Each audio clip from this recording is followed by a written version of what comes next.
Hello everyone and welcome to my channel, Junior on Security.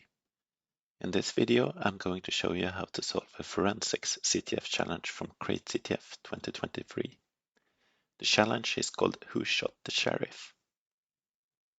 I've summarized the most important information about the challenge here. As already mentioned, the challenge is within the forensics area. The task description reads: the criminal was last seen in the 42nd sector. At the crime scene, some digital DNA was found in the form of WhoShotTheSheriff.txt, which mugshot represents the criminal. You'll find a link to the challenge in the video description below. Let's jump into the challenge.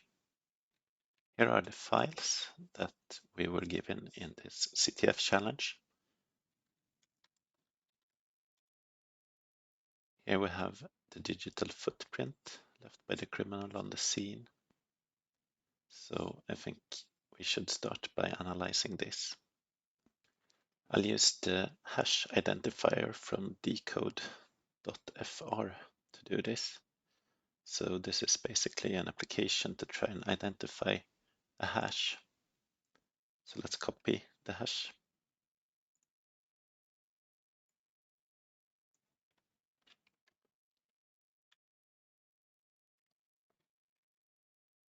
And analyze.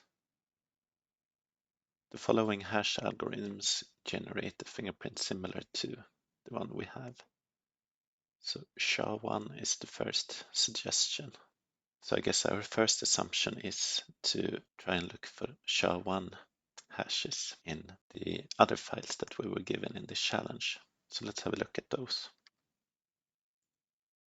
Let's unzip the mugshots.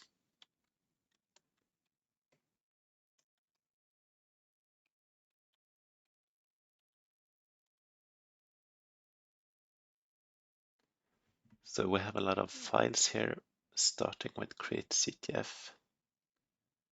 I guess we need to analyze these files to see if we can find the hash that we were given.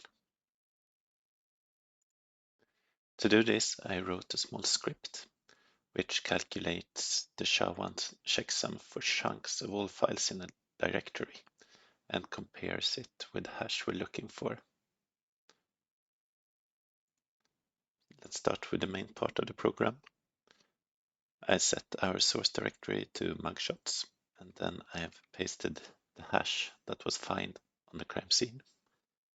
Then I call the function findHash with these two parameters. We then have a for loop, which looks at each file one at a time, and it calculates the checksum. And if it's the checksum that we're looking for, we have found who did it. And otherwise, the person is innocent. So let's have a look at the calculate checksum function. Here we take the file path and the hash that we're looking for. We open the file and then we iterate over the chunks of the file. And we look at 512 bytes at a time. We then use SHA-1 to hash each chunk, and then we compare it with the hash that we were given. So let's try this out.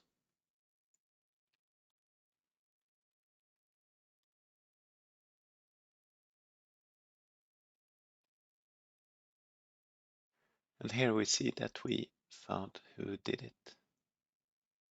So that's our flag, and we've solved the challenge. Thanks for watching. I'll see you next time.